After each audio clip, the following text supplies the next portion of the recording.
gonna get there, yes, somehow. Push my way through the crowd.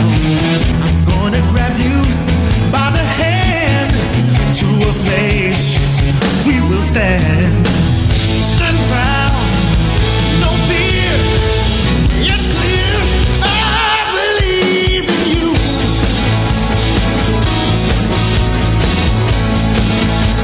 I believe in me. Oh yeah, I believe that we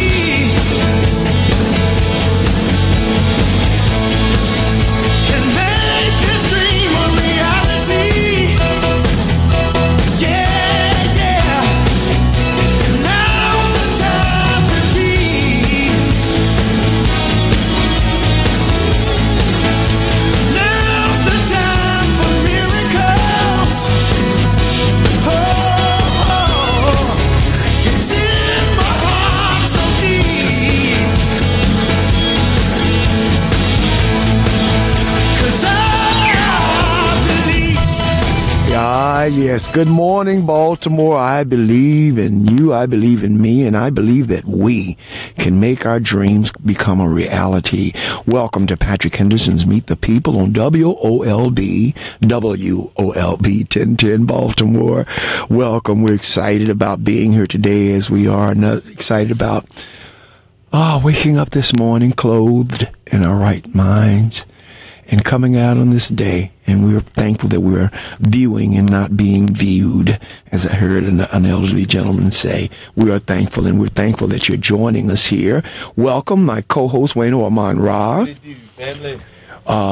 What it do, family? And also my producer and co-host, Jason Alexander. Rodriguez. Jason Rodriguez. God, why do I keep wanting to call you?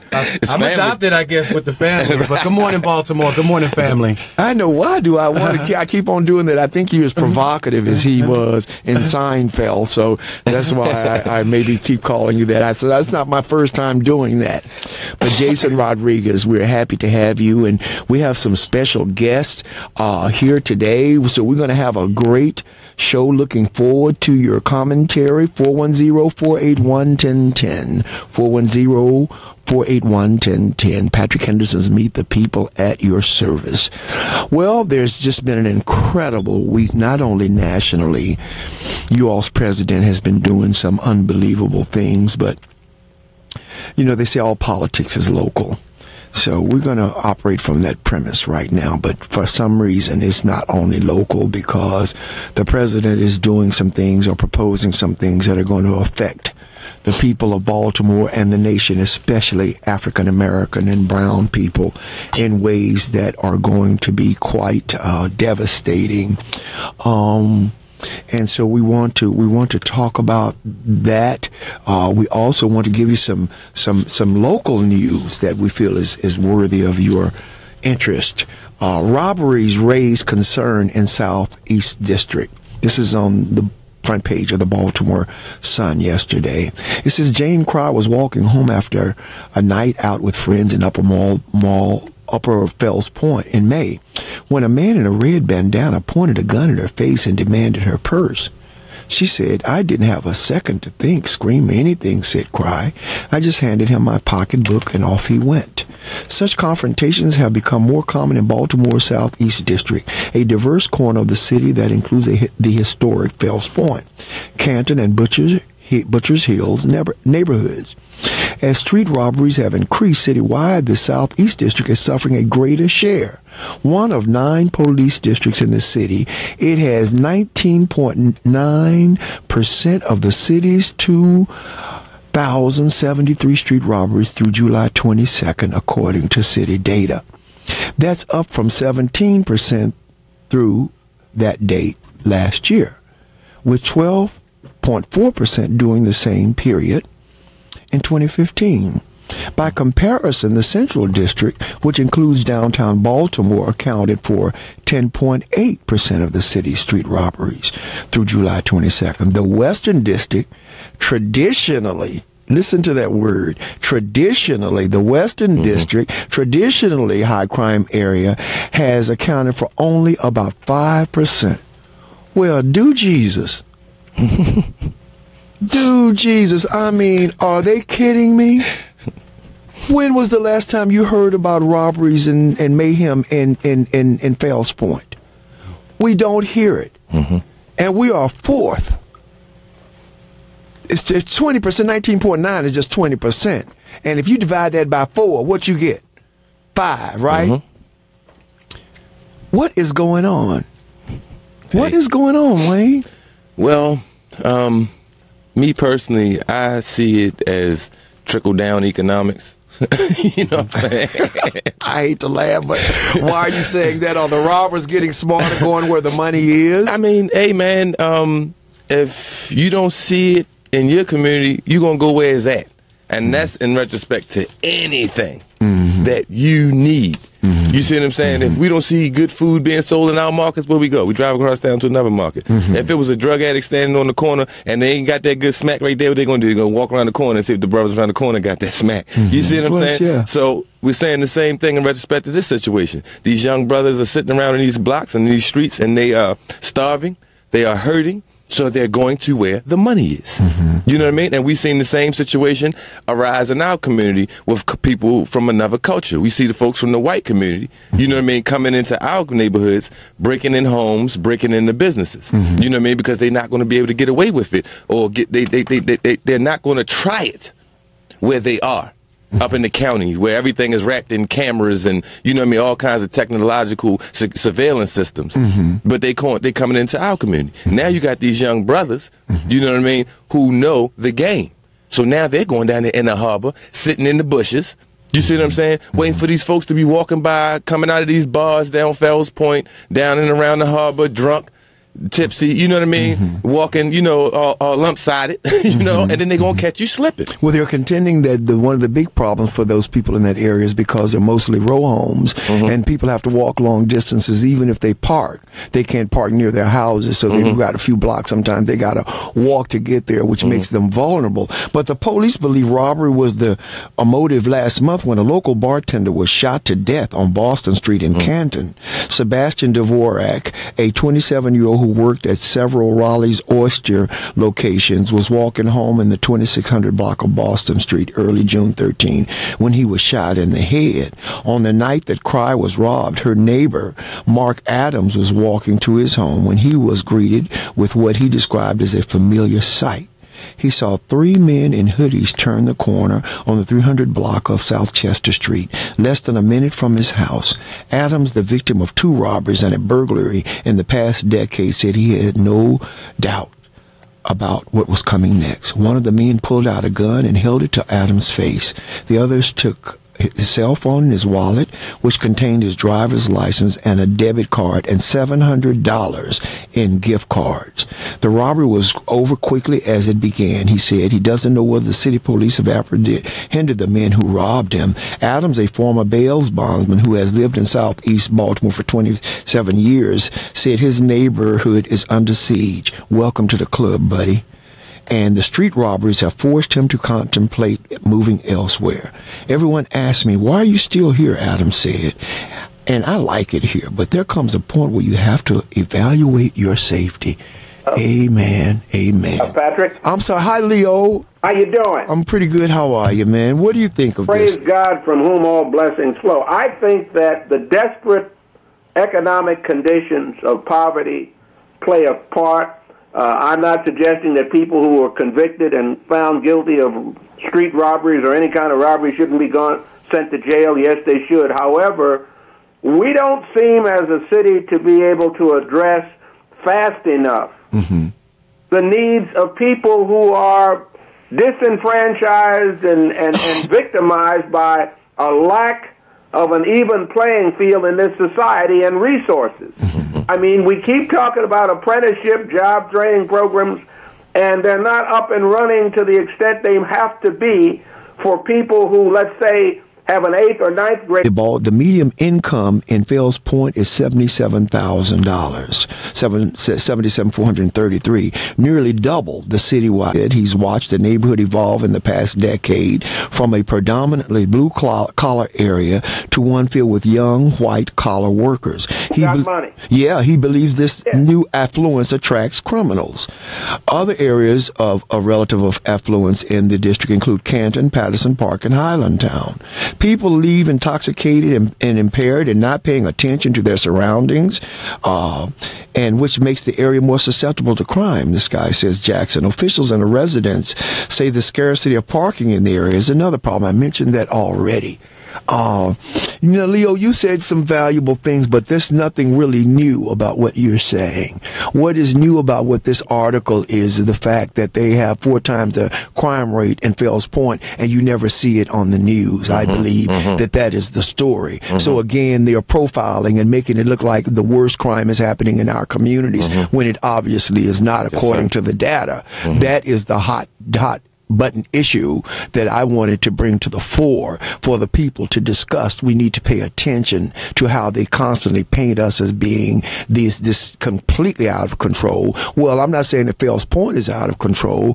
Some people would say, well, the robbers are just going where the money is. Who was it? That famous Dutch, what's his name? That famous gangster. They asked him why he robbed banks, and he said, because that's where the money is. Okay. That's Schultz. Doug Schultz. Yeah. Exactly. So let's not get it twisted. The thing that surprises me, Leo and gentlemen and et al., is the fact that only one person has been killed. So is it that there's less resistance from those people down there? They just give them the money and stuff and just to preserve their lives? Or is there something else happening in our community, as Leo not suggests, but states empirically that there's more to it when we kill each other? Maybe there's a personal argument. Maybe some money is owed. Maybe there's a beef going on. Why the death rate in our community is just so out of control. Well, let's not forget that the average black person, a black man, and this is my generalization, takes it easier with white people in the context of violence, knowing that the retribution is going to be much more serious in the court system.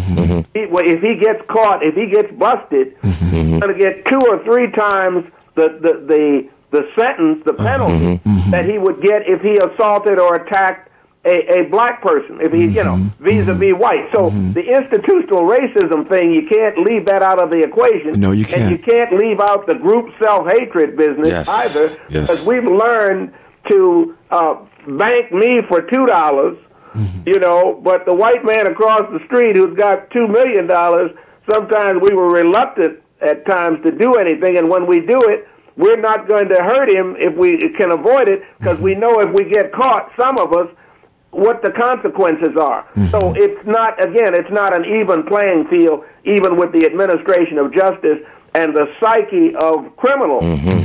They know who to rob, where the money is, but at the same time, they're going to be less violent generally with white people vis-a-vis black people who they see as not going to, when it gets to court, if it gets to court, the judge is going to levy a far more serious sentence on a black man who's harming or hurting or murdering a white person vis-a-vis a black person, and that's real throughout this country. Check this out, Leo and gentlemen. When Adams was robbed in May, he had parked his car on Boston Street, nearly a 10-minute walk from his home, because the streets by his house were so crowded. Adams said he could have avoided being mugged that night if he hadn't been forced to walk such a distance. Parking and crime are the two drawbacks to living here, he said. Zeke Cohen agreed. That's the city councilman, I believe he is.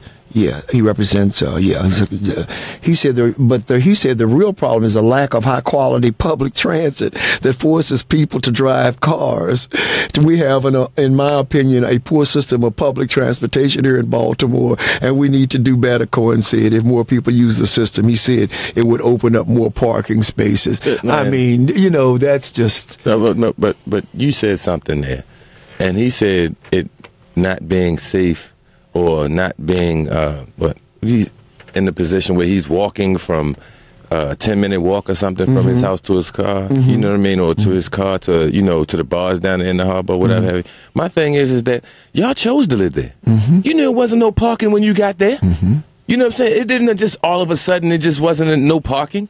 You know what I mean? So it's like choices. Yeah, it was your choice. So so now what y'all want a free circulator over there to take y'all from your house to the, to your car to the bar now? Of course they do. That's what they're probably going to get. But the thing is like we don't get those kinds of... I'm saying, Wayne. You see what I'm saying? I mean, and Big Brother Leo stated, you know what I mean, right out of my brain, you said the exact same thing I was going to say.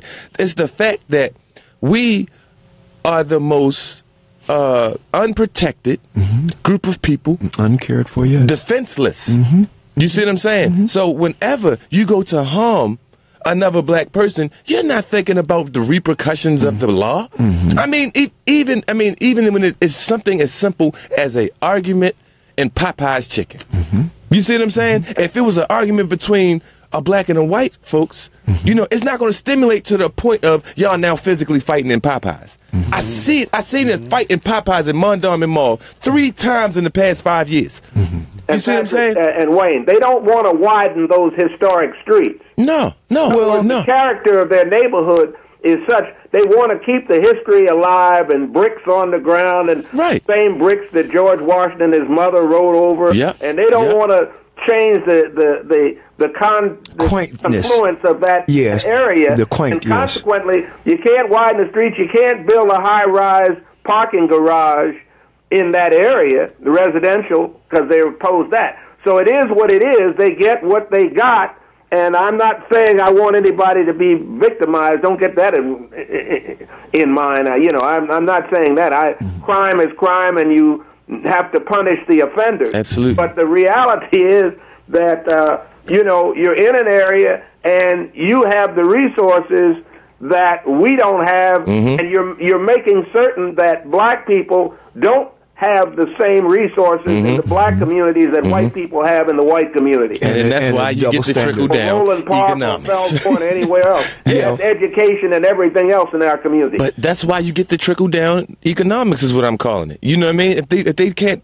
find a way to survive or just feed themselves by the end of the night, you know what I mean? Where do you think they're going to go? They're going where the money is. And you said something real important, Big Brother Leo, and that's that, you know, and Pat, it's the fact that they're trying to maintain some 17th century bull, you know what I'm saying, down in this community. So you're gonna allot millions of dollars to maintain that brick street. That's right. It costs us a lot of money to maintain them old bricks down there wrapped around in the harbor. But that's part of the charm, they're saying, and I understand. But it's actually a part of the problem because of the fact that people have so many issues with their cars riding over those bricks. You see what I'm saying? This is not a horse and covered wagon. Like, come on. You see what I'm saying? But that's what those bricks from. That's what they represent those days. You see what I'm saying? And Maryland is historically racist. Yes. You see what I'm saying? Yes. Historically. You're talking about one of the wealthiest states and with one of the poorest cities in the same place. Like, come on, family. So, you know, it's like you complaining about the situations down in the harbor, but I really am not feeling you. I really can't hear you. Wayne, but check this out. The thing that is amazing me is the excuses that the police are giving to keep these juveniles off the streets.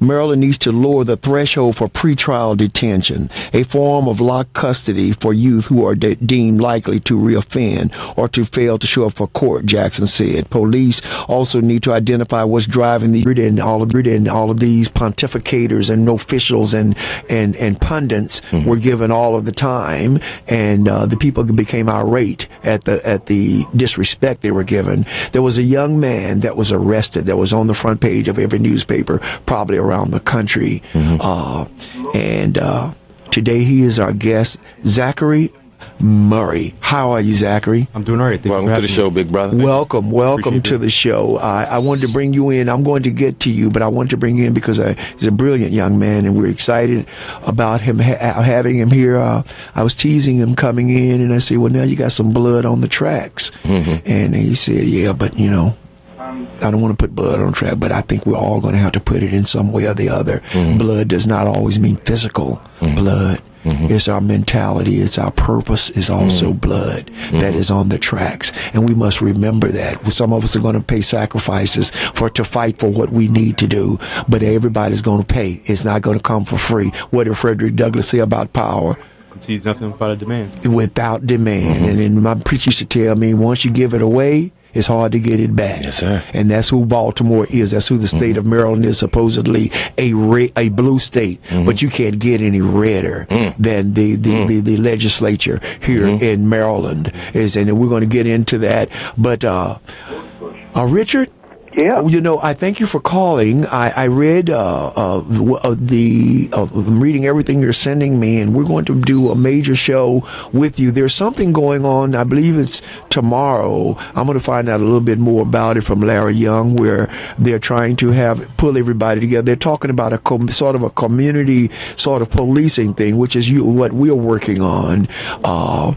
And I don't know. I think I'm going to try to make that meeting and see what they're talking about and see how we might bring about our energies together to do it, because I believe that's the only way we're going to stop this madness is if the community gets involved to the degree that they're physical and visible in our communities and build relationships with these young people and with the families in those communities. So thank you for all your work and thank you for calling. Sure, no problem, gentlemen. You, Baba. Have a great day. Leo. Yes. I know you've got to go. I wanted to ask you, this guy, Zeke Cohen, he represents that area, and I've heard people speak highly of him. Do you know much about him? I mean, I'm kind of looking at the surface solutions he's offering, and I get a little suspicious when I see people talking like this, talking about everything but what Wayne talked about, the reasons that they're doing this. And these city council people not saying, we're going to do this in the community, we're going to do that in the community. It's just always putting us in jail without thinking about the root causes of why these young people are doing what they're doing. Biggest one being is they can't read, so they don't have much of a hope or a vision for where they might go. So hopelessness, as we know, kills. Yes, sir. You know, and nihilism, that idea that you don't care no more about your life and nobody else, that is running rampant in our community. Yes. What do you say, Leo? Well, Zeke Cohen, I think, is a person that you can sit down with and talk to and try to resolve issues based on my contacts with him. He doesn't have all the answers, but he's amenable to trying to compromise and trying to find solutions. I found him to be supportive of Tawanda Jones and, in other words, direct action kinds of responses in addition to negotiation and education. And so with regard to this 1-year mandatory sentence law they tried to pull off last Tuesday or so at the City Hall, as I understand it, he was in opposition to that. That's my understanding. He opposed that solution. He was along with Burnett, Councilman Burnett, and Scott. They were people in opposition to a knee-jerk reaction on the part of the city. So interesting. He, again, is the kind of person who, with reasonableness, will at least discuss. You may not leave in agreement, but he was generally, as I recall, he was in opposition even to the Port Covington TIF, the tax incremental financing business. So he tends to be more liberal than the old guard. He's part of the new guard, and at the very least, he's the kind of person you can sit down with and try to find solutions that are even-handed and balanced and fair. I don't like the word liberal. We're not liberal. We're progressive. And people need to understand. I'm not putting you down for saying that, but I think that when you say liberal, it has connotations. It's a more receptive discussion and negotiation and compromise. Yes, I agree. Hold up, Leo. You're listening to Patrick Henderson's Meet the People on WOLB 1010 Baltimore. Don't you touch that dial. WOLB Baltimore, a Radio 1 station where information is power. Information is power, but it's not nothing if you don't do nothing with it. We're giving you information here. What are you going to do about it? Let's talk. Zachary, you probably had... Are you a native Baltimorean? Yeah, I grew up here. You grew up here. You lived in Oakland, California for a while. Yep. Were you involved in community efforts? And tell us a little bit about yourself. Yeah, I grew up here in Baltimore on the northeast side. Graduated from City College. Was able to go to a pretty good university and then seek out opportunities. I look at it as arming myself with resources to bring back home. And so I've taken a path that has led me into public policy, working to build expertise on issues like homelessness and housing. And so that's where I'm now. But along the way, I think I've carried the passion of Baltimore with me and have gotten more involved politically in this community and have just been really shocked at how our government, at how dysfunctional it is. To say how it functions would be wrong. It's just pure dysfunction. And I think what's worse is the tolerance of it, right? It's the lack of an appetite for transformation. Even among some of the good young folks who have come onto the city council, is that we have to be talking about alternatives now. And there's a reliance on doing the things the way we always have. Yes, the status quo. You were at that City Hall meeting in protest of this new gun legislation that they're proposing. And you were obviously pretty close to the front because you were one of the first ones that the police apprehended. Can you tell us a little bit about the scenario of how that happened and what they did to you? I was at City Hall since about 9 a.m. that day. The hearing was scheduled for 10 a.m. And so I already had concerns about the public nature of a hearing that's held, one hearing at 10 a.m. on a Tuesday. How public is that? How much access does that really provide people on such an important issue? And so I carried that into the chamber. And I've watched Eric Costello preside over the budget hearings, and I've seen how he's minimized public comment. The budget hearing that he presided over for the city council lasted an hour, and maybe 20 folks came out. And so I've seen repeatedly with him a lack of concern for public voice. And the reality is that citizens in Baltimore don't have the right to comment at city council meetings. So you never have a chance to speak as a citizen of Baltimore before the full body of the city council. The hearing is your only chance. And when we hold hearings at times that are restrictive to working people, even the folks that we lean on in this city and say these are good people, then we're limiting public discourse, we're limiting conversation, and ultimately the options that are available to the people of the city. Well, I showed up with other folks, and it was already heated coming into the room. About an hour in, a police lieutenant was commanded to stand across from me.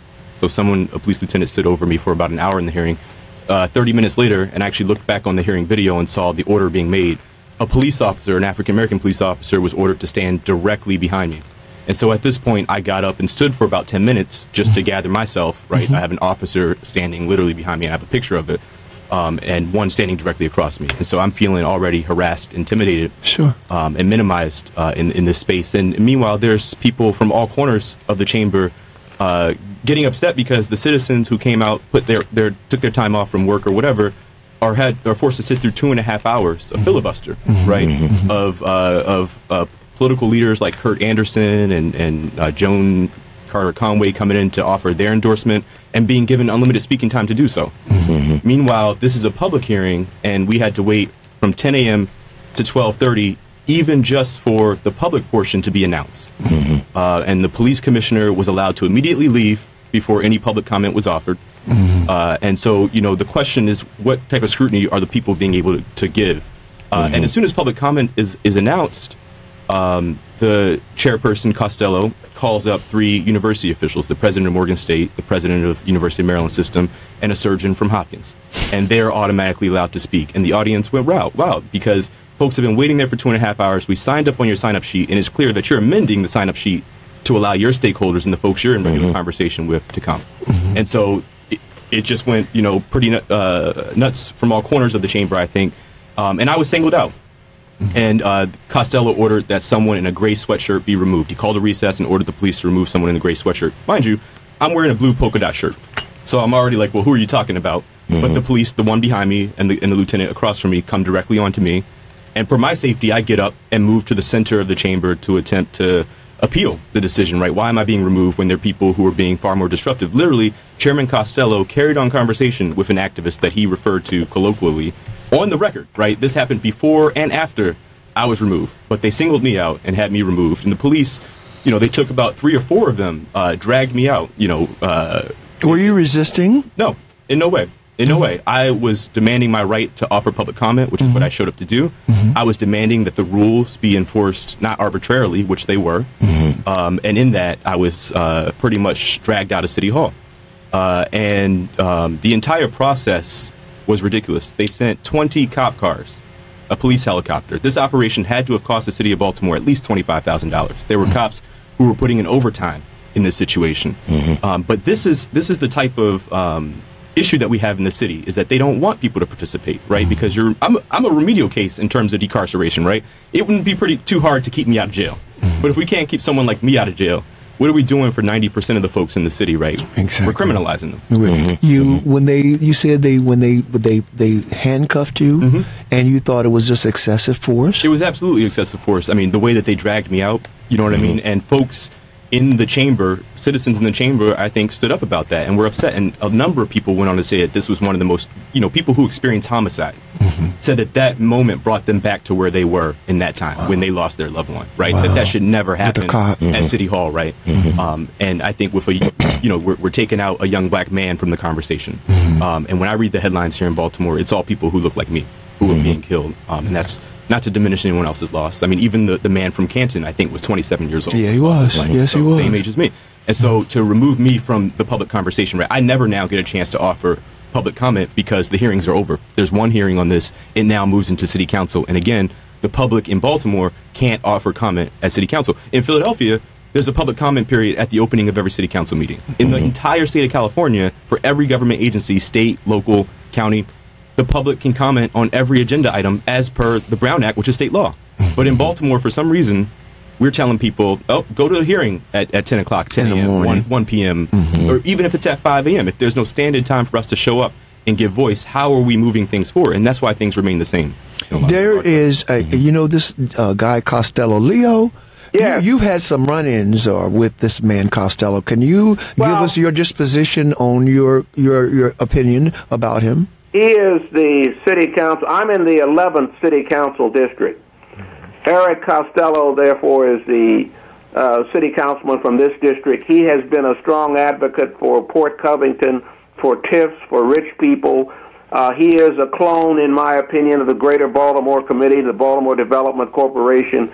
And although he does talk with the citizens in his area, he has come to the resident association meetings here at Linden Park, where I'm the past president. He's a conservative, reactionary type young white man. So to watch him get angry and to pound the gavel every 5 minutes at city council, I want people to stop talking. He was a provocateur in that situation. I was there. I got there at 10 o'clock in the morning. It was 4 o'clock in the afternoon before I had a chance to speak or was allowed to speak. So my point is that his kind of arrogance, his style, his demeanor is one as to provoke confrontation and to say, if you don't stop talking, every 5 minutes he's telling you, if you don't stop talking, I'm going to call the police. I'm going to have you removed. He's an authoritarian, dictatorial type white man, as is Donald Trump. He's the same kind of... Yeah, but Brother Leo, you would think that if you're having a type of hearing like this, and it's going to be heated, the community is going to be coming at you in this particular type of bill, you would have a little bit of empathy and a little bit of understanding that the community is going to be a little riled up, and you give a little bit more chances, again, knowing that folks are going to be outbursting, and you're going to have to be bringing the chambers into order. Again, this. Well, Costello is aided and abetted by the president of the council, Bernard Jack Young. And we got to call the mayor on it because I want to know where she stands because she's been kind of back in the woods. I mean, she was for the 1 year mandatory thing, and she's like hiding under the desk somewhere. So I kind of want visibility from the president of the city council and the mayor with regard to the democracy and the way in which we promote democracy and constituent involvement from our citizens here. I hear what this gentleman is saying, and he's quite right. We've got to facilitate constructive community involvement and activism, not squash it and not suppress the right of free speech. And that's what I saw in operation. I was reading an article where Mary Pat Clark has attended several meetings where Costello was the potentate, and she was shocked at the changing of rules, how he wasn't abiding by the laid out order of things, Format, the protocols, the yes, format. yes, and she was shocked that he was just really making stuff up as he was going along, and that he was allowed to do it. He did it during the hearing that day on Tuesday. He had changed the way that amendments are being introduced. At the time when you have a committee meeting in that nature, the people that are involved in the committee itself are allowed to introduce amendments, especially when they're hearing things in real time. There's things that they may want to introduce as an amendment just to make an adjustment to the bill. And there was things that Mary Pat was hearing. There was things that Councilman Pinkett was hearing. There was things that, of course, Councilman Burnett was hearing. And they wanted to introduce some amendments in the process. And he changed the rules. I realized that he realized it was going to be a long hearing and it was going to last, throughout the evening, and he wanted to try to rush things. But he made everybody go back and go into a legal format of introducing the amendments, and that's not the proper procedure of how the committee runs. You know what I mean? Costello allowed the police commissioner, Kevin Davis, to speak for more than an hour. Yeah. An hour? Yeah. Questioning. You got to have some deference to the police commissioner, but let's not get crazy. They stacked the deck They thought. to try to get that legislation through, and it caused a rebellion among those of us who know how games are played. Right. Yeah. Okay, so you said Brandon Scott was against the mandatory sentence? As it was drawn, yes. Yeah. Okay, so much love to you, big brother, for that, and everyone else that stood up against it, because we need to build a consensus. We need to get everybody on the same page. That's, you know what I mean, from city halls to the streets. Because I'm telling you right now, I said this 7 days, about 5 to 7 days before the riots. If y'all do not get a handle on this, you're going to have another huge situation on your hands with these folks in the streets. I'm telling you right now. I told you prior to the riots, and it happened. I'm not Dionne Warwick and the Psychic Friends. You see what I'm saying? It's just looking at how things are going. You see what I'm saying? And anytime the pulse, the health that you see these folks getting dragged out of City Hall for trying to do the right thing, you're building up a counter peg. You're just shaking that big hand and shaking it and passing it around, let everybody else shake it. And you see what I'm saying? And it's going to explode in your face. I agree with you, Leo. You live in the Leo. Listen to me. Okay. What is the population of the 11th district? Do you know? I don't know. Do you have how many whites? I and know what? it is mostly, primarily the central district of businesses. It's a large community council district geographically, and it encompasses most of our corporations in the city. And I have to look at the map again.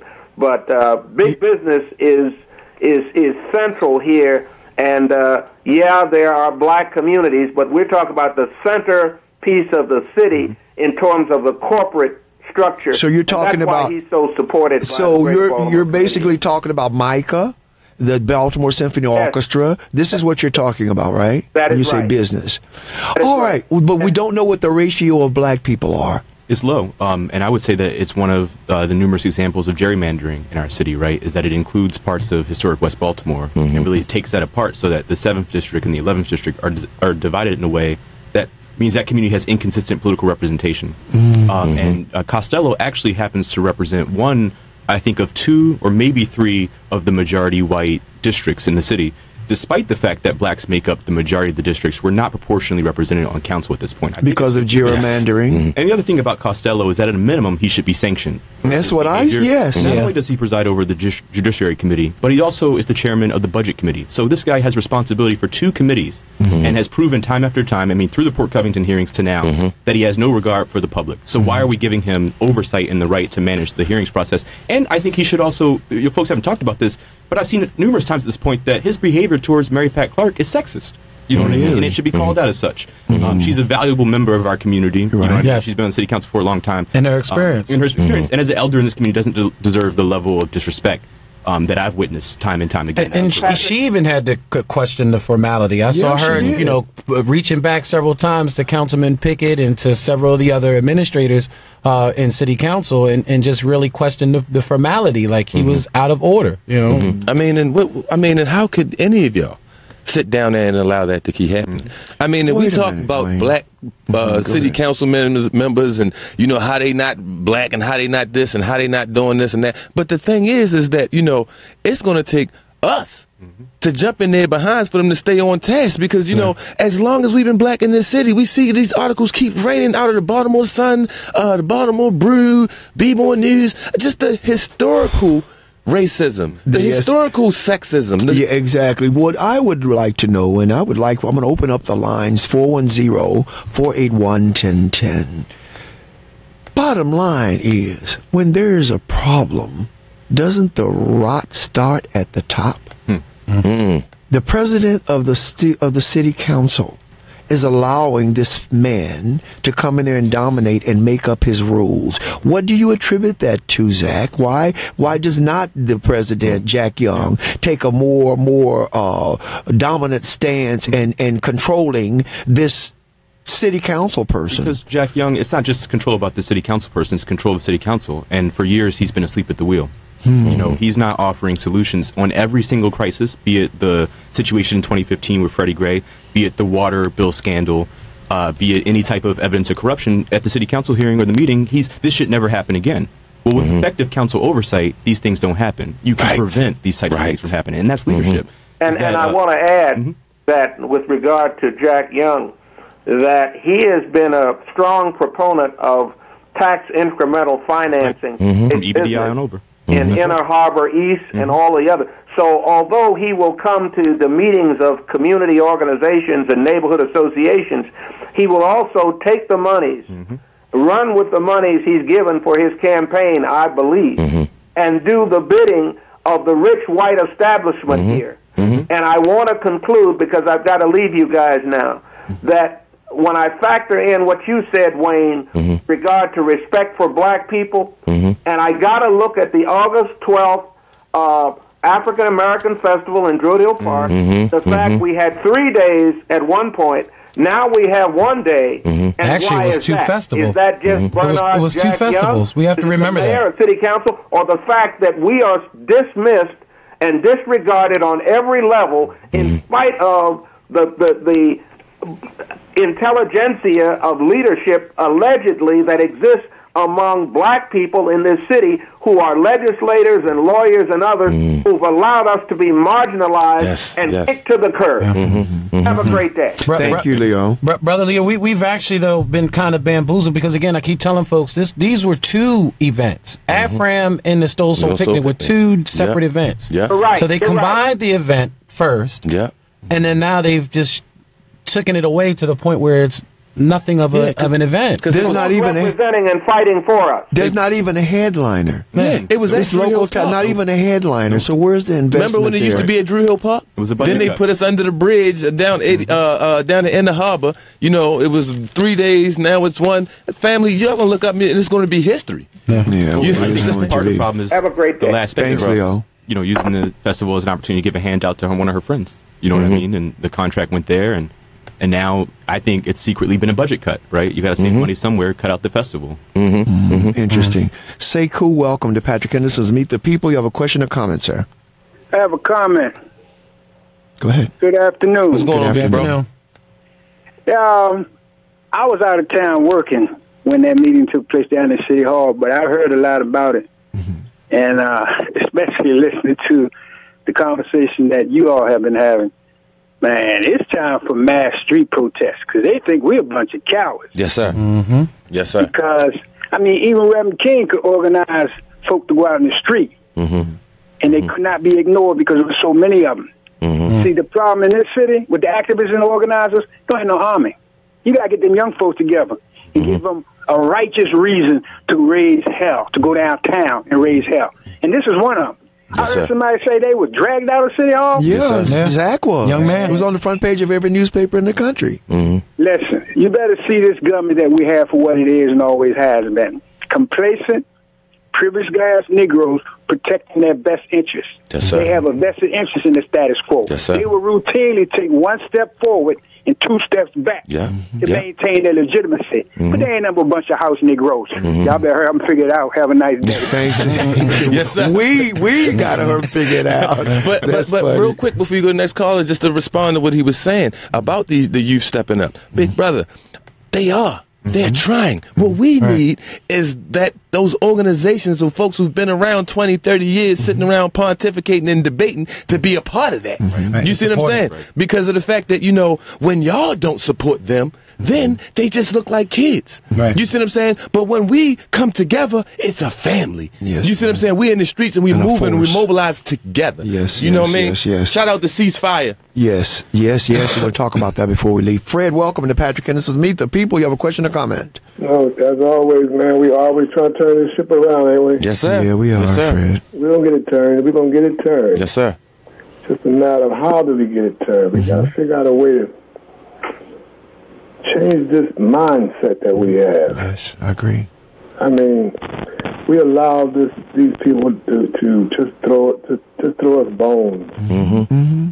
With no meat on, even the sinew is off the bones. Ain't no gristle on the bones. They just dry bones. Ain't nothing on them. No nourishment, no kind of way. Ain't no marrow. Everything gone. You absolutely. But we can't misplace the fact that we have an us problem too. Oh, yes, what kind? Us problem. Us problem. Yes, sir. Right. You're absolutely right. We need to figure this thing out. I mean, Baltimore City is not that big of a city. Geographically, I think it's the smallest metropolitan area in the state of Maryland. Is Baltimore City. Really? Yeah, geographically. So, if that's the case, if 90% of the people that's in Baltimore City are from one of three places, Virginia, North Carolina, or South Carolina, then most of these people in the city are related to each other. And the ones that's not related know each other. So that means these are our kids. Yes, sir. Yes, sir. Our grandkids. Yes, sir. Our nieces. Our nephews. Yes. Our future. Going through this college. We need to figure out how to turn this ship around. Yes, sir. But we can't allow them people downtown to do what they want to do either, because, I mean, anytime you tell people that you cannot afford to have the African-American festival in Baltimore City, when 80% of the real estate in Baltimore City is occupied and or owned by black people. That's a fact. Yes, sir. From Radical Avenue to Hilton Street, from Northern Parkway to Baltimore Street. If you know anything about Baltimore, you know that's all black. So that means we are the economic engine. Yes. I know it's got to be with this many people. Thank you, Fred. Very thoughtful words. Absolutely. Thank you so much. Bro. We're going to go to Donald. Donald, welcome to Patrick Henderson's Meet the People. You have a question or comment, sir? I have a comment. Come forth. Hi, Patrick. How y'all doing this morning? Good morning. Good afternoon to you. I live in the Druid Hill around Mondawmin shopping area. And we look forward every year for the Stone Soul picnic. Used to, yes, sir. Used to, yeah. And also the Caribbean Festival. Yeah. Will come over there. And it seemed like they took everything away from this area here because they put the TSR Friday up there on the parking lot, and they put Ross over there on the parking lot, and they put another dollar store on the parking lot. It seems like they building things for clothes in the Mondawmin area when they could have taken that parking lot where they got Ross's. They could have put a bowling alley over there on that empty lot for the young people and the old people, where they could come together, where the young people could bowl, old people could bowl, and some recreation. Also, right, and there could have been jobs for the young people over there. I don't understand what these people are doing in this general area around Mondawmin. I don't know what they. It's like they don't want us in this area. Period. They're trying to see. Yep, I agree with you 100%. But wait a minute, do y'all know when they're that corner of where Reisterstown picks up and Liberty? You know they're getting ready to put a big super apartment complex there. Affordable housing. I see that area. Affordable housing. Yeah, we're gonna pray over that one. But Big Brother raised a big point, man. Thank you, sir. And it was that, you know, in our community, we had all of these different events. We had all of these different outlets of recreation that are now just gone. So what you expect these kids to do? You know what I mean? So I mean, and Drew Hill Park, man, that was historic for us. Everything was over there, like every kind of event, and everybody could walk. Yeah, you get your little basket together with your food, and get your lawn chairs. It was community, man. Your blanket, you know, everybody hang out. You see all them beautiful families out on that mountainside and on that hillside, and we allowed that to die. Yeah, you know what I mean? I don't know if we allowed it to die or if we didn't fight for it. That's what you mean. Okay, yeah. When they get to taking things and we're not out in the streets and raising hell, like Brother Sekou said, we got to link up, man, to prevent these things from happening. In 2012, when they shut down all those wrecks, we was out there trying to prevent it. We knew they wasn't going to shut down the wrecks in the white communities. The kids up there at Roland Park didn't have to see that issue. You know what I mean? They moved the kids on one side of the school while they worked on the other, and vice versa. You know what I mean? When it came to us, they shut down all the schools, Northwestern, Langston, you know what I mean? Yeah, exactly. And shut down all those wrecks. Yes. And these kids are in the streets losing their brain. Lee, welcome to Patrick Henderson's Meet the People. Do you have a question or comment, sir? Hey, how y'all doing? We're good. Hey, I want to know why the mayor, Jack Young, and all them went down at City Hall when all that chaos was going on. Jack Young was here. They raising hell talking about the bill. They should have been down there. And when they seen the charges getting out of hand, they should let them speak. You know what I'm saying? They should have let them give them a chance to speak. And today, everybody that's talking about, the Drew Hill Park, I mean, I put it out there a long time ago. What it's called is white folks privilege. You know what I'm saying? All the white folks men start coming back and hanging out in Drew Hill Park. But they shut that park down for them to have a race or a walk-a-thon and all that. They shut it down. They shut the street down. But when it comes to us, you know what I'm saying? They don't want us to have nothing. Then they wonder why people act like they act, but it's time to make a stand, because I'm telling you, everybody down City Hall, they ain't got our best interest. Everything they doing is going against us. So it's time to get them up out of there. And I'm glad you. But they just got elected. That's just the sick part to me, sir. That we just elected these coons. Some of them. I ain't gonna call all of them coons, but we just elected them. What have they been in office 6 months? And that's what is it? Cassie O'Malley. Rowders Blake too. She in on it too. Interesting. Well, thank you for your thoughts, and it's really. Have a good day. Right, but he raised a good point, and it's the fact that now we are seeing this onpour of white folks coming into our communities, using our facilities, using our programs, our parks, and we can't use them. They got these farmer markets over there at Drew Hill Park now. You know what I'm saying? That just locks up the weekend. And then they had the audacity to cut the gates open so they can race those speedboats in the water over there. No. Yeah. Anybody see that? Anybody see that? They seen them boats, them canoe racing and in the water that we drink. You allow the folks from the white community to come down and canoe race in the water that we drink. And we can't even go over there in the park. You took Stone Soul. You done took, Airframe down to a day. And then when we get inside of these meetings down City Hall, you want to lock us up for opening our mouths. I'm telling you, you're creating a problem. Yes. You're making it worse. Adding fire to the flame. Yes. It's already burning. Will Hanna, welcome to Patrick Henderson's Big Bro. Meet the People on WOLB 1010 Baltimore. Good afternoon, family. Good afternoon. Good afternoon. Hold on for a minute, Will. You all could call in at 410-481-1010. 410-481-1010. This is a healthy debate. This is a healthy conversation. We want to know what you're thinking.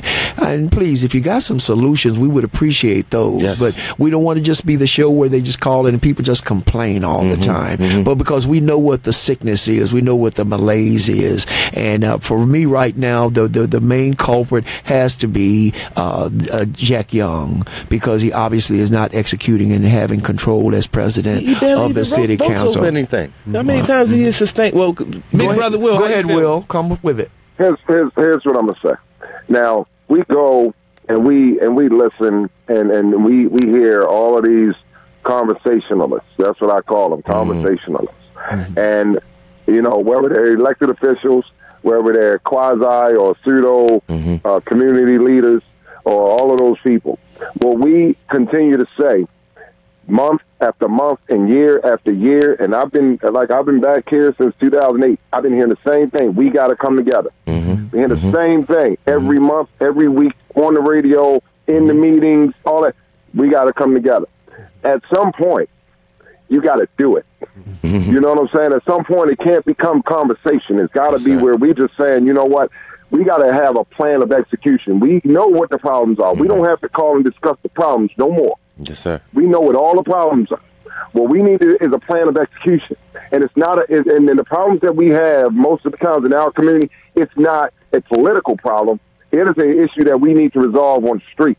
Yes, sir. Okay? It's an issue that we need to resolve. And Can you separate the two? The plan, whether it's dealing with our young people or it's something that we need to take some legal action in our community. But it's not something that politicians are going to solve. Right. I agree with that. They're not going to solve none of the problems that we have. You know, there's some people that I commend in our communities all across this city. People like George Mitchell. Yes, sir. You know, great friend of mine. People like Kim Trueheart. You know, I give them all the love, and I'm talking about the people in West Baltimore that I can name right offhand. Yes, sir. You know, yes, sir. I give Miss Christina Flower a lot of love because I give people, even though they may not be all the way successful in what they're doing, they're trying. Yeah, that's right. Yeah, where all the people are just complaining. They're out there and they're doing it and they're trying. And I don't want to take up too much of your time because I can go on and on about some of that stuff. But we have an opportunity now that we have to get people that can sit in the room and that can write legal documents and say, you know, I appreciate a guy like David Anthony Wiggins. I may not always agree with him. Everybody may not agree with him, but he's brilliant. I can't co-sign that check. Everybody has some value and some skill sets that we can bring to the table and bring it together and say, you know what, we need people that can write legally. We need people that I'm a piggyback off what you just said because really, bro, you know what I mean? That is imperative that we get together with the ones who can work together, but if we cannot work together, you know what I mean, then we need to keep it moving. You see what I'm saying? Because I will end it with this. I worked for the U.S. Department of Justice for about a decade. Use me. Whatever y'all need, use me. Yeah, absolutely. And I'm glad to hear from you, bro. You know what, Will? I called you last night. Maybe I have a wrong number. Did you get my call? No, I didn't. I must have the wrong number. I'll text you my number, Patrick. Okay. Text me your number. I need to talk with you. All right. Thank you for calling.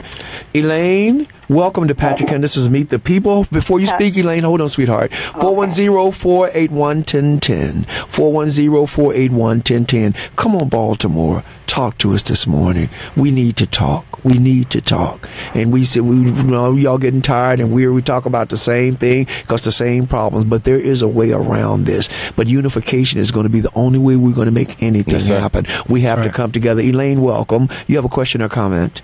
A comment. Go ahead. I love your show. Love you, sister. I love your show. Everybody that's on it. I only have one comment, and that is I only feel like it's one person down there at that city council that's working for us, and that's Brandon Scott. I'm just sorry. That's just how I feel.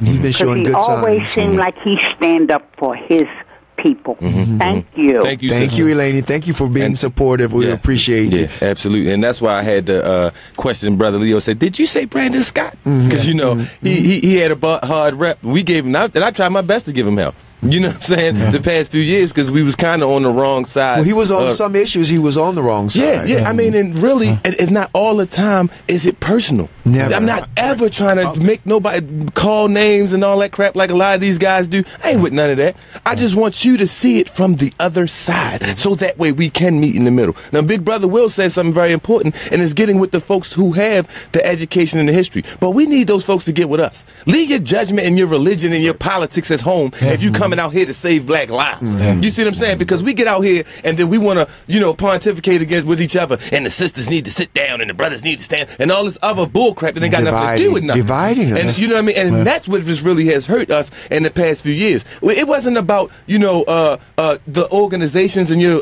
religious affiliation, or how they got civil rights to work out, or how Malcolm X got to work with all these other different groups of people. I got pictures of him in Cuba talking to Castro. You see what I'm saying? So, you know what I mean? It's leaving your mess at home. You know what I'm saying? And I had to do that every single day. You see what I'm saying? Because the way that I was raised, religiously, politically, is may not how you were.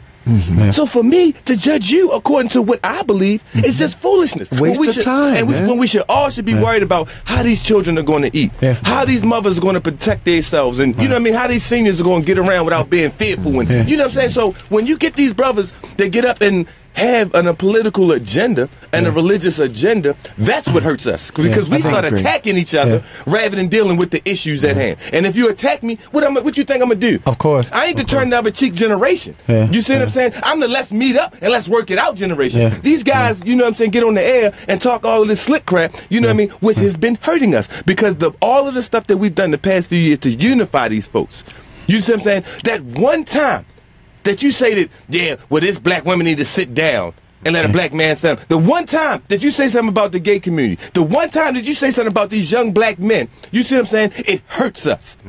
All the work that we put in over the past few years, majority of these organizations that's a part of the consent decree with the Department of Justice, we talked to the Department of Justice 2012 and said you should have this organization in, you should have these people, you should involve these folks, and then we stepped back.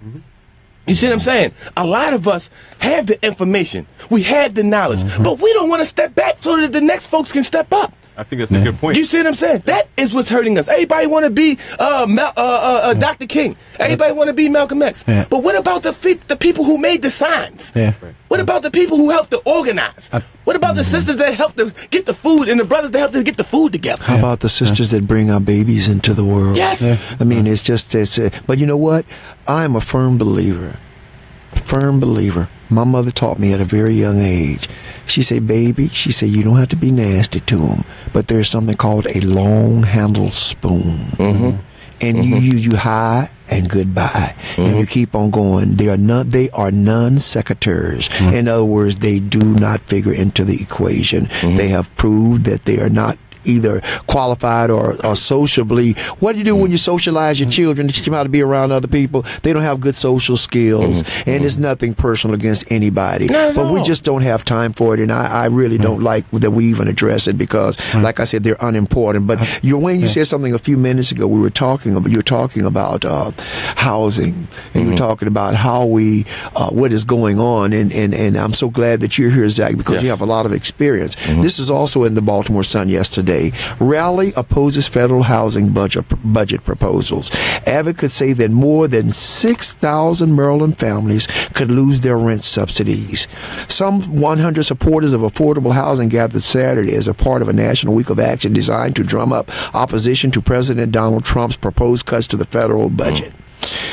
The Trump has proposed decreasing HUD's budget by $7 billion, cutting the number of vouchers people can use to subsidize their rent, raising the cap on the proportion of income that public housing tenants can be asked to pay, and eliminating grant programs. The president's budget chief, Mike Mulvaney, said that there is too much focus on the people who receive help from the government programs and too little thought given to the taxpayers who fund those programs. While the budget is highly unlikely to become law, advocates at the meeting Saturday said that they're concerned that the House of Representatives is considering a similar idea. The cuts would cost Maryland $173 million and mean more than 6,000 families losing their rent subsidies. Now, I'm going to stop right there because this is the debate that I'm hearing from a lot of people. Those people that are getting up, going to work every day, those people that have families and stuff that are struggling to make it, who are not getting these subsidies, they contend that these people should be cut off.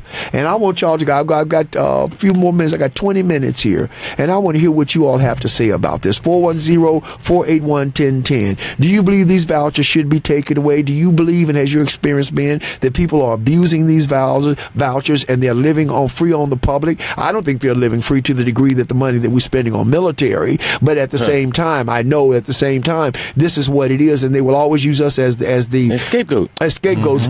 Zach, you have experience here. What is your thought? Yeah, when I'm not getting locked up, I count myself as a housing policy advocate. I think what we have to understand, what makes the $7 billion cut worse is that it comes on top of nearly a decade of cuts at HUD, right? And so we're adding this cut on top of cuts that have made programs like Section 8 pretty much not as effective as they could be. Rents are increasing, and the number of vouchers that are available to folks are not increasing. They're not keeping up with the pace of folks who need housing. And this program also zeroes out the community development block grant funds. It zeroes out home funds, which provide critical funding for affordable home ownership opportunities, for affordable housing development. It also zeroes out community development finance institutions. And so there's a lot of danger. What people have to understand is that a city like Baltimore, unfortunately, right now is ill-equipped to deal in the era of Donald Trump.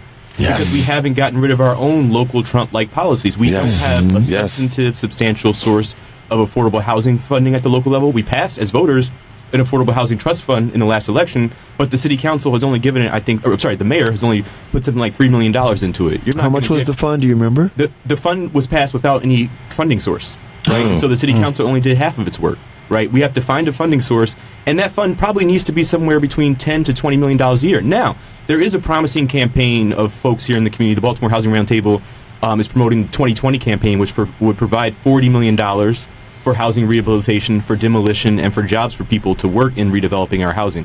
It's critical that we pay attention to this as a city and that we uplift this, but that's just one piece of the puzzle when it comes to HUD. We're asleep at the wheel as a city once again, and now the cuts are coming down our throats and we have nothing to do with it. But we're going to lose youth programs, we're going to lose vital community development opportunities, and we have to push not just the city, but the state to do better, because the state has a really minimal affordable housing trust fund, but they have a lot more capacity to help meet the needs statewide. Well, you bring up an interesting point. Activists urge supporters to petition Republican Representative Andy Harris, the sole Republican member of Maryland's congressional delegation, to lend his help to their cause. Harris said through a spokesman that he supported the cuts. Did y'all hear what I said? He supported the cuts because of the size of the federal deficit. Now, who ran that deficit up? The Republicans. He says we have to prioritize federal spending to those areas like defense, homeland security, and the National Institutes of Health, which could not be done by state and local governments. In addition to protesting change at the federal level, the meeting aimed to build support for causes at the local and state levels. Now, that guy Andy Harris, his first week in office, the first thing he wanted to know was where was his health insurance when he first came into when he went to Washington. And this is a Republican down on the Eastern Shore with all this power to say that we need to spend more on the military than we spend on people. But what are your thoughts about this? Are people actually sloughing off the government when it costs? Nobody making the minimum wage in the United States can afford a 2-bedroom apartment. If you're making the minimum wage, you cannot afford a 2-bedroom apartment. Here in Baltimore, it's from $8 to $1,200 for a 2-bedroom apartment, but they won't raise the minimum wage to get that off the people's back. We're going to go to Gene. Welcome, Gene. You have a question or comment? Yeah, I didn't necessarily want to comment on the HUD thing. That's too much for me. But I did want to just make a suggestion in reference to us coming together. Usually when I hear us coming together, I change the channel because when we come together, we're never going to come together 100% on any issue. So my opinion is that if we do come together, we have to agree that we're going to come together on at least a minimum 80% consensus. And if a group of people get together, can agree on 80%, and then move forward on those issues, I think we'll be more successful. Yes, sir. That's my comment, basically. Well, I agree with you 100%, but I keep telling y'all about that preacher. In fact, it was Bishop Charles E. Blake. I walked in his office one day, and there was a little sign sitting on his desk said that when God created the earth, he didn't call a committee. Okay, and that's the way I feel. Sometimes you're not going to get everybody on the page. You might not get 80%, but you must remember that every major revolution that happened in the world happened with 2 people. It started with just very few people. Then a critical mass was formed after it was put out there. So I understand what you're saying, and I agree with you. And Patrick, I agree with you 80%. Oh, thank you. Thank you. Have a great day. You too, big brother. But what you said is very important, Pat, because a lot of us, we always saying we got to get together, we got to get together, we got to get family. Did y'all know that this is a predominantly black city that you live in? Obviously, family, we are together. Be happy about it and find ways to work together. Because we when you look across this country, we're talking about black cities, being historically segregated. It was a study at Harvard University that said Baltimore was ranked number one in black isolation. Yeah, Chicago. You know what I'm saying? Major so Dallas, we always saying that we separated. We're not. Who do you see outside of your house? Who do you see across the street? Who do you see next door? Who do you see in your school? Who do you see in your church? What we have to do is take those times to work together. You want to stop the crime in your community? Get out and get to know your neighbor. Know your neighbor's children. I couldn't walk down my block and do nothing crazy without every single person on that block saying, Wayne, I'm going to tell your mother. Wayne, go down there before I tell your father. Go down the street. And you see what I'm saying? Everybody knew who I was. Monitoring. Yeah. You know what I'm saying? So when we was up cutting up on the street, they made sure that they told us that they were watching. But if you do not even step outside of your house and speak to those young guys, to those young ladies, Wayne, you know what I'm saying? But Wayne, check this out. Check this out. You know what I mean? Yeah, I hear you. But man, you should hear the stories of people that come up to the school and instead of corrective attitudes about their children, they come up, some of them ready to fight the teachers because their kid has ripped up the class, moved furniture in the class, done all sorts of things. So there's been a major paradigm shift. Now, are these the children of the crackheads who were neglected? See, that's one thing that I don't think we talk about enough. What is this generation of parents that are so different than what we were used to? You raised a good point, Pat, because a lot of these young kids are the parents of drug addicts. But at the same time, a lot of these parents just have this mentality where as though you can't tell them or their child nothing. And that's what's ruining the community. Because, you know, really, because it's like you look at the person across the desk from you as an enemy. You know what I mean? So you're defensive. You know what I mean? When we was young, you know, when the teacher said something to our parent or something, you know, we were terrified. Of course. I mean, and of course, my parents would listen to what I had to say, but they knew daggone well that I was in that classroom cutting up. They know that they didn't expect the teacher to be cutting up and or to lie on you. Or to lie on me. You know what I'm saying? So a lot of times we are not being realistic as parents. We got these parents now that come to school, and my brother does stand-up comedy. He's up in California right now touring. You know what I mean? He has this joke where because he worked in Baltimore City public schools for 5 years. He has this joke where he talks about the parents who come and drop their kids off with pajamas on and then come there in the afternoon to pick their kids up with the same set of pajamas on. He said the whole time I'm sitting in the classroom wondering, well, what the hell did you do all day long? You see what I'm saying? You got these parents, but at the same time, they do not reflect or represent all of us. Right. You see what I'm saying? You got those same kind of parents in the white community. I teach in white schools. I see the white parents that come that are just as raggedy as, you know what I'm saying? So, you know, but the thing is, family, is that we are all together. We are stuck together. That's find ways to work together. Yes, that's what the issue is. Stop finding reasons, well, black people can't work together. Of course, because you constantly make that comment. You know what I'm saying? Well, I'm not going to step out and say nothing to their kids because I'm fearful of this and I'm fearful of that. Well, those kids going to keep terrorizing you. 410-481-1010. 410-481-1010. Kaepernick, the quarterback, was being mentioned as a possible stand-in for Flacco. And they were shocked at the number of people that didn't want him to do it. Of course, it was white people, the majority. Flacco being one of them. Flacco didn't want him to come in? He made a comment. Yes, he made his comment about he'd rather him stay or not come to the Ravens. But once again, you know what I mean? These are people standing on their beliefs. When are we they're standing on their racism. Same thing. Well, that's what they believe in.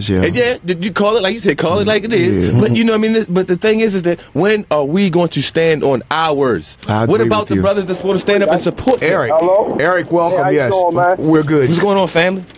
Oh man, I'm sorry, man. I'm in the machine. I'm not here, and Laurel putting this gas line in, and I'm sitting here listening to y'all with the headphones in. Okay. Yeah, you perfectly right, man. I mean, it is like blatantly disgusting to see what's going on down there. And I'm all the way down here in Lowell, these $500,000 houses, seeing how these people live, while we got Jardel City that's ran by our people, just dogging our people, man. I'm talking about all of them down there, man. They disgust me, man. I'm talking about I have no respect for them. I'm talking about I don't care who it is. And on other shows, they are quick to pat them on the back. I guess because they cool with them or they friends, they like them. And that's the problem that I noticed, man. These same people who I'm hearing y'all talk about, I hear on other shows people they don't want to go against them. And that's the problem, man. We need to start calling people out. Yes, some heads need to roll. And how can we just voted these people in? I know. So what they took them in the back room and gave them their march order saying, "Well, look, we know what you said, but this is the script you're gonna stick to." And now all of a sudden, because they get robbed down Fells Point, it's a problem. Yeah. I mean, like really, we dealing with murder in Altamont. Okay.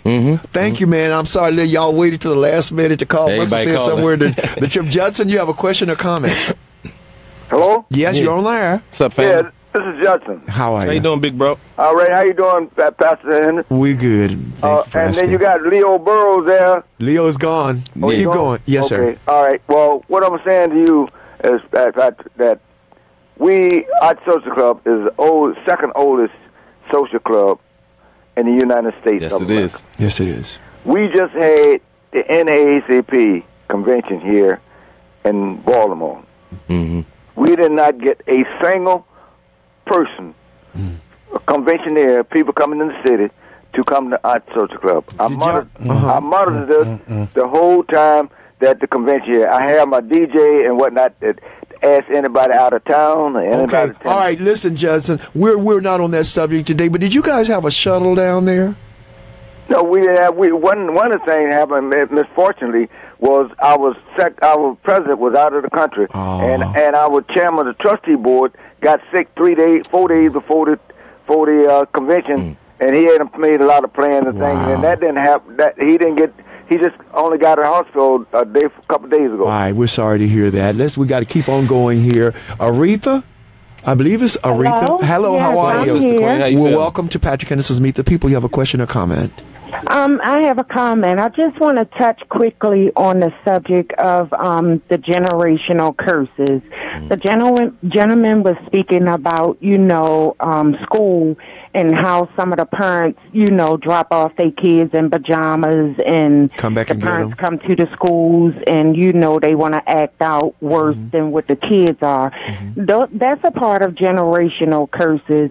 And I think that we need to implement some parenting classes, for these parents, so that we can learn how to break those curses. You know what, Aretha?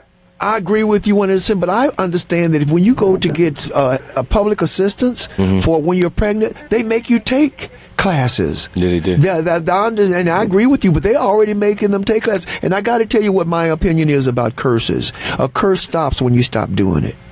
Okay, so I don't want nobody to think that a curse is something somebody can put on you. It can last you your whole lifetime. No, you see what the curse is, and you make sure that it don't hahappen. So, but I feel you when you say generational. It has a lot to do with enslavement, and so I understand your thinking there. But thank you very much. 410-481-1010. We got 8 more minutes. We'd love to hear your thoughts. Malik, welcome to Patrick. How y'all brothers? What's going on, family? Peace. So I just wanted to make a quick comment on the whole healthcare piece, and we see this stuff in the media a lot about what Trump is doing and what Trump is not doing, but we don't talk about the fact that the quote-unquote healthcare industry at large is not about keeping people healthy. It's about stringing you along long enough so that the insurance companies can continue to bill whoever they need to bill to keep money in their pockets. And residual income for doctors who prescribe them. Yeah, absolutely. I would totally agree. Yeah, so I feel like as a community, what would be more effective is that we actually get together and educate ourselves together about the different foods and preventative measures and such that we need to take. Like my family and I, we're a few months running on not eating any meat and educating ourselves about the different roots and herbs and spices and such that will, because my mother also died from cancer a few years ago, and it was chemotherapy, and then 3 months before she passed away, then we found such and such herbs from India and this and that. But if we were on that path to begin with, brother. Why is it always so much emphasis on the healthcare and the treatment and everything after the damage is already done? Your body has already succumbed to whatever it is. Listen, absolutely. My doctor told me, well, Mr. Henderson, we're going to have to put you on high blood pressure medicine. I said, for what? He said, your blood pressure is just a little bit over. I said, no, you're not. And I have a choir with a bunch of senior ladies in it. I came up the stairs one morning coming to church, and they were all sitting there with their heads down, talking about they no longer have taste in their mouth. They cook food, and they can't even taste their food anymore. The chemical is killing them. Their body parts swollen from this medicine and stuff. So you know what I did? I went and read up on what do I need to do to get my blood pressure normal. Man, lemon juice in the morning, a warm glass of lemon juice with a teaspoon of baking soda, honey with garlic. My blood pressure now is 137/68. And I ain't took no medicine, so you're absolutely right. We don't stop all them old moms tell, some of them, those old medicines and stuff that came from Africa that were brought here, that the indigenous people had when we came here. We need to start looking at those things and figuring out how to live and stop letting these people take our money while they kill us. Thank you, sir, so much. I agree with you 100%. Yes, sir. Diane, welcome. How are you? Queen. Hey, y'all. Hey, family. How y'all doing? Hey, look, y'all got to get some ladies on this show. As a co-host. I might have to come in here one Monday with y'all. We'd love to have you. Yes, ma'am. I would love to have you. I would love. You know what? I just want to thank y'all brothers because y'all bring it on, and then y'all with the ending of the show about the medicine and stuff. Yes, ma'am. You know, it seems like as soon as you turn your 50s or your late 50s, early 60s, they want to pile, like you said, Patrick, all this medication. I'm not for it. And my doctor, they know it. I'll tell them a minute, do y'all have any alternative? I would speak. They say, what? I said, do you have an alternative? Because if the alternative works, I'm going to get that. If it doesn't work, I'll come back for your medication. And I mean that because, like you said, back in the day, we had so much that we relied on because we couldn't go to different hospitals. So the grandparents knew about the roots that came from Africa, what to use and what not to use. But in order, you know, and I said that just to lead into this, in order for us to get ourselves back together in our community, we are together in some way. We got to first, the men got to step up. And that's why I say I admire y'all because y'all are standing up. Patrick, when he saw a need in that school, what did you do, Patrick? You went in there and started teaching music to the children because it's your school. You know, you know the significance of it. See, most of us don't. We think that school belongs to the principal. It belongs to the community, whatever community that it's in. So we have a right to go there and to do what they did last Tuesday at that meeting. That was infringed on our second constitution. Absolutely. You know, and I know y'all got to go, but I'm going to have to come. Diane, next Monday, I would like for you to be my special guest, co-host. I will be there. Thank you, darling. I'll talk to you. We'll talk over Facebook, and we'll get together. Man, we march, y'all mad. We sit down, y'all mad. We speak up, y'all mad. We die, and y'all silent. This is a T-shirt that Colin Kaepernick is wearing on my Facebook page.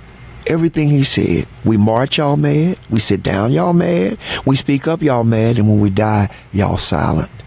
Look at what's happening here in Baltimore. Tawanda Jones turned down $1 million to settle the case for her brother because she's going, it's not about the money, it's about justice. You killed my brother, and you should have to pay for that, not only with your money. See, that's what they do.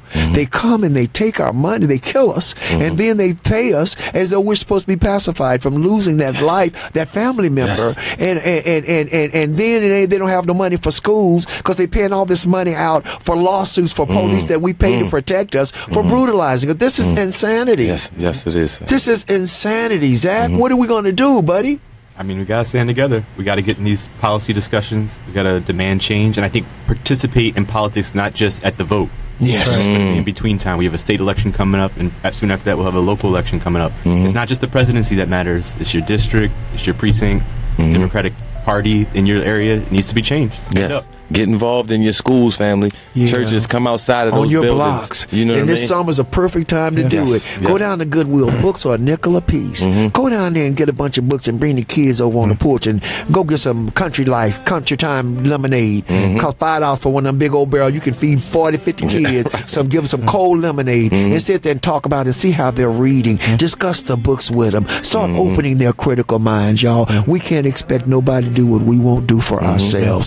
That day is over. Like I always say, don't be afraid to be the village. Yes, sir. Yeah, don't Yes, be sir. afraid to be the village. Yes, we had a sir. great weekend this week. The pool party, the positive. Yes. Charge pool party. Shout out to y'all, man. Majority of these ladies came in and killed the show. Yeah. We got a Spirit Music Festival August 19th. Get with us on Facebook, man. See how you can get involved. Plus, tomorrow we're going to be at Coppin State University for a championship basketball game. You know what I mean? Shout out to the governor's office for giving our young kids some tickets, you know what I mean, to that game. So, much love and much respect, family. Want to Get with us. thank the Black Wolves, too. They performed there. And I want y'all to be very mindful of that young organization. Well, thank you, Wayne Amon-Ra. Thank you, Patrick. Thank you, Zachary Murray. Thank you, Big Brother we Jay. apologize for the way you were treated, but thank you for coming in. Yes, I love yes. your mind, so we're going to be seeing a lot more of you. Yes, sir. Jason, as usual, you've done a great, fantastic job today. Yes, sir. Thank you, God family. bless each and every one of you who are listening. Not sure what happened to Habitat for Humanity, but we'll make sure we'll get them on because we have to talk about CDC funding. Yes, we do. Yes. Tune in next Sunday. Don't want to miss that Sunday show because everything y'all heard today was opt yesterday on Spirit 1400. That's right. On 1400. So, again, you've been listening to Patrick Henderson's Meet the People on WOLB 1010 Baltimore. Have a great week. Love We you, love you family. all.